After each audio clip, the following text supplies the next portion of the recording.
یہودی تھا، بلکہ یہودیوں کا عالم تھا.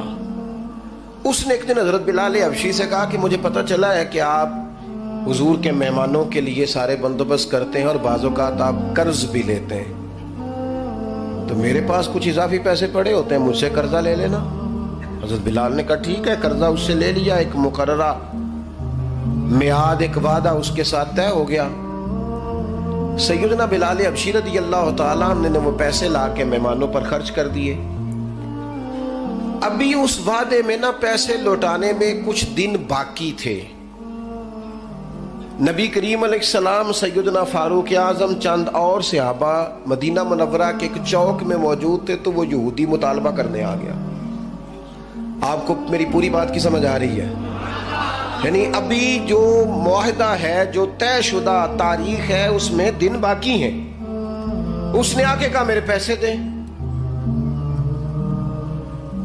تو نبی پاک علیہ السلام نے فرمایا ابھی تو وعدے میں وقت باقی ہے. اس نے معاذ اللہ سخت باتیں کرنی شروع کر دی، سخت. اب آپ کے پاس دلیل بھی ہو، آپ سچے بھی ہوں، وعدے میں ٹائم بھی ہو، تو کسی کی سخت بات سنی جاتی ہے. اور جہاں بھائی وعدہ آئے گا تو دیکھی جائے گی تیری اتنی ضرورت. اب جب اس نے سخت بات کی تو سیدنا عمر فاروق نے تلوار پہ ہاتھ رکھا. حضرت عمر ہے نا، شیر ہے نا اللہ رسول کے، ہاتھ رکھا تلوار پر. نبی پاک علیہ السلام نے فرمایا عمر جلدی نہ کر. بڑی بردباری سے، حلیمی سے، اطمینان سے، سکون سے حضور فرمانے لگے عمر اس نے پیسے لینے ہیں، وہ مطالبہ کر سکتا ہے، تمہیں چاہیے تھا کہ تم اسے کہتے ذرا نرمی کر، مجھے کہتے پیسے ادا کر دے. حضور فرمانے لگے اب اس طرح کرو، اس کے ساتھ جاؤ، فلاں جگہ کھجوریں پڑی ہیں، جتنا اس کا قرض ہے اتنی کھجوریں تول کے دے دو، اور یہ جو تم نے تلوار پہ ہاتھ رکھا ہے نا، اسے ڈرایا ہے، تھوڑی کھجوریں زیادہ بھی دے دینا. آپ کا بردبار ہونا، حلیم الطبع ہونا، مزاج میں ٹھہراؤ ہونا، سکون ہونا، یہ بڑا بندے کو نا وفادار بنا دیتا ہے. آپ ہر شخص کے لیول پہ اتر کر جھگڑا نہ کریں. میں نے دیکھا ہے سیانا بیانا آدمی بچوں کے ساتھ بحث کر رہے ہیں، سمجھدار آدمی ہو کے ایک نادان سے گفتگو کر رہا ہے. میں نے شاید پہلے بھی آپ سے کہا تھا کہ میرا ایک فتویٰ ہے، اس سے اختلاف بھی کیا جا سکتا ہے. میرا فتویٰ یہ ہے کہ میاں بیوی کے جھگڑے میں اکثر قصور میاں صاحب کا ہوتا ہے. ہو گئے ہونا ناراض، لگ پہ ہونا پورا نا. ہاں میں نے پتا سی یہ جتنے ہی فتویٰ دیتے اتنے ہی حال ہویا ہے. میاں بیوی کے جھگڑے میں نا زیادہ تر غلطی میاں صاحب کی ہوتی ہے. کیوں بھلا؟ اس لیے کہ عورت بیچاری کی عقل ناقص ہے، اس کی عادی ہے، وہ پورا سوچنا بھی چاہے تو شعوری طاقت اتنی بلند نہیں. تو میاں صاحب کی تو پوری ہے نا، تو پھر جھگڑا ختم کس نے کرنا تھا؟ تو جی میاں صاحب آکن تینوں آج ٹھیک کر کے ہی چھٹ رہے، تو یہ تو غلط بات ہے نا بھائی.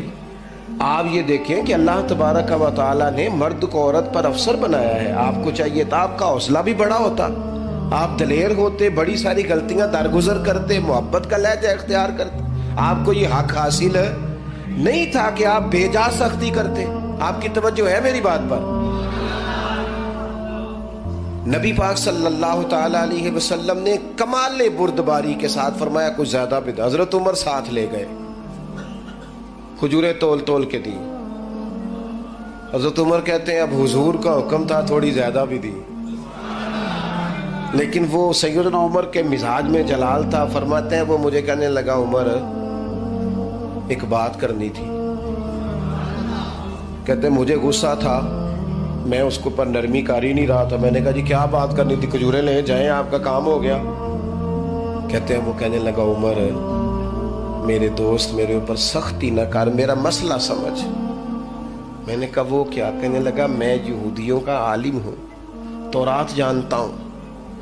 میں نے نا تورات میں آخری نبی اللہ کے محبوب علیہ السلام کی جتنی شانیں پڑھی تھی نا، وہ ساری رسول پاک میں موجود ہے.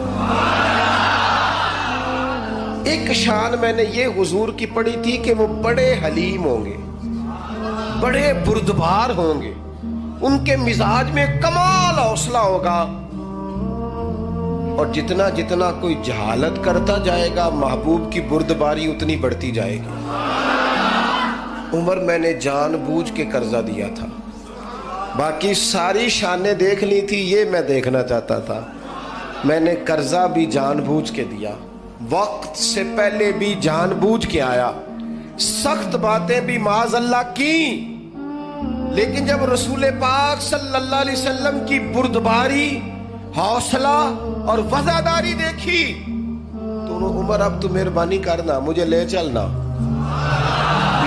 مجھے نبی پاک سے معافی بھی لے کے دے دے اور رسول پاک کا کلمہ بھی پڑھوا دے.